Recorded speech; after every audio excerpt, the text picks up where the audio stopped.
Es lunes de futurología, ya lo vieron desde el principio y nos da gusto que siga con nosotros. Hombre, Víctor, con tu sección en tu programa Capital Pro. No, yo muy contento de estar aquí. Y bueno, pues hoy hablamos de democracia. Y hablamos de la democracia y sus expresiones en diferentes países y diferentes puntos del continente.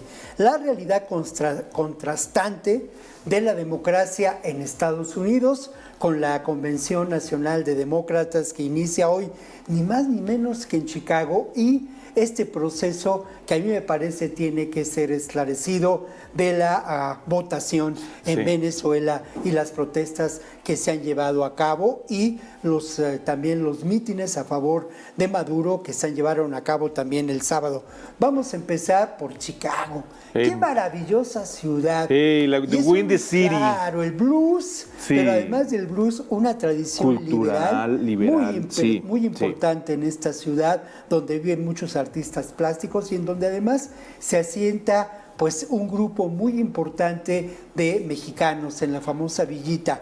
Muchos de esos mexicanos, un buen número de mexicanos, ahora están, han desarrollado talento musical, talento artístico. Pero bueno, ese no es el tema. El tema tiene que ver más bien con Kamala Harris y su apuesta en esta Convención Nacional Demócrata. Y bueno, la apuesta es muy clara, No solamente sustituir a Biden, sino construir un proyecto político absolutamente distinto al de Biden. Quiero llamar la atención acerca del programa económico que presentó Kamala Harris el viernes pasado. Es un programa por demás interesante, Charo, y es un programa que favorece a las clases medias. Es un programa que atiende a una necesidad creciente en Estados Unidos y que es la falta de vivienda. Créditos para la clase media y también mejores condiciones en general para la educación en Estados Unidos. La educación resulta muy cara. Y bueno, ¿cuál fue la respuesta de Trump ante esta propuesta de Biden? Charo, es de veras es de risa. De antología, ¿no? Bueno, pues dijo que bienvenida a la camarada Harris, que iba claramente hacia el comunismo. Sí. Y bueno, otro elemento importante de esta reunión de demócratas tiene que ver con el espectáculo de la política. Tendremos una convención pues con ese carácter de espectáculo.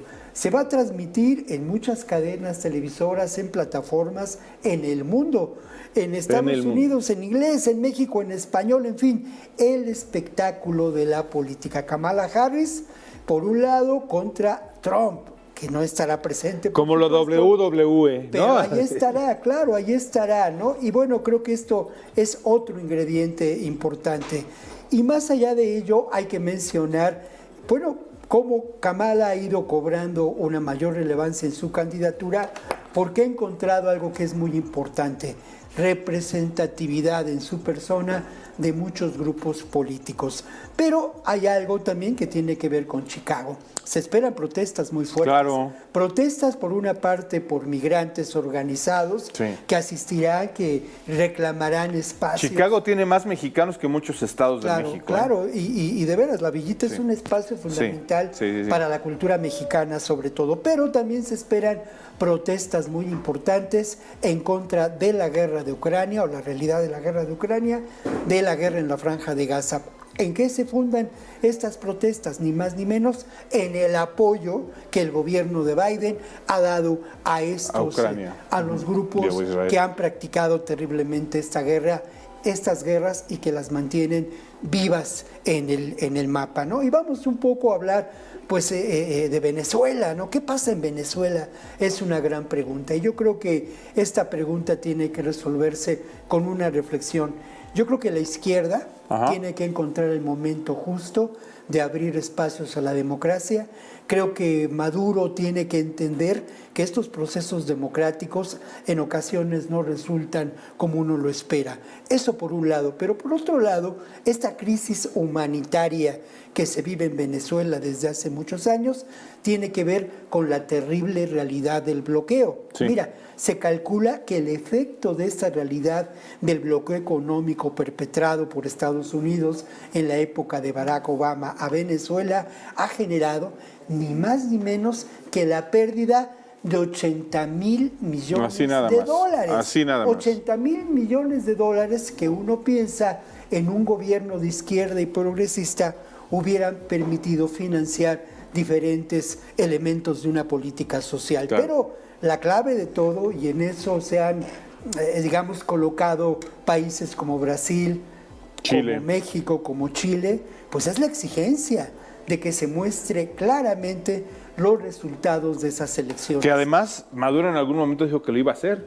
Maduro se comprometió a hacerlo. Hay ahí este elemento que uno pues le da que pensar del supuesto hackeo, en fin, pero en el fondo de todo creo que hay una respuesta obligada por parte del gobierno de Maduro para presentar estos resultados creíbles. Por otra parte, no hay duda de que Venezuela representa para Estados Unidos y sus intereses un recurso muy importante.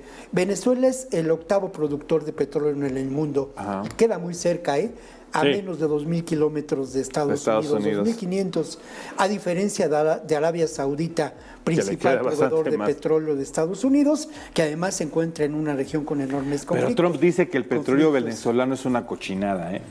Pero bien que lo acepta. Pero bien que lo acepta y al final, sí, es que es un petróleo duro que cuesta trabajo Sí. procesar. Pero por otro lado, no solamente es el recurso del petróleo. Venezuela también tiene una de las mayores reservas de gas natural en el mundo. Volvemos al conflicto Rusia-Ucrania. El aprovisionamiento de gas para muchos de los países de Europa y el propio Estados Unidos ha quedado comprometido con la guerra Rusia-Ucrania desde hace un par de años. Al grado que en Alemania, que recibía gas de Rusia, pues está otra vez quemando carbón. Claro. ¿No? Yo no he oído a los de derecha aquí decir, Sí. Alto Alemania, no quemes Alto carbón. Alemania. Sí. Y bueno, ahí esto solamente para cerrar, creo que será muy interesante la Convención Nacional Demócrata y creo que sí, que encontraremos una opción política para muchos sectores en Estados Unidos que tienen una perspectiva progresista, una perspectiva distinta a la derecha en Estados Unidos, que han encontrado ya una candidata y una propuesta política en Kamala Harris. Ahora, no sé yo cómo creerle a Joe Tejodo, ¿verdad? Pero Joe Tejodo dice que Kamala es como el PAN y Trump es como Vox. O sea, claro. Sí, no, en el fondo de todo, mira, es derecha, la política migratoria, la política de seguridad, la política de comercio, incluso para nosotros, los países de Latinoamérica, ha sido la misma desde hace décadas. Demócratas o republicanos, al final, para agarran nosotros parejo. es la misma ley. Tus redes sociales, por favor, mi querido Ronquillo Víctor. de hoy en Twitter y roncobruyahoo.com.mx. Ahí está. Agárrate bien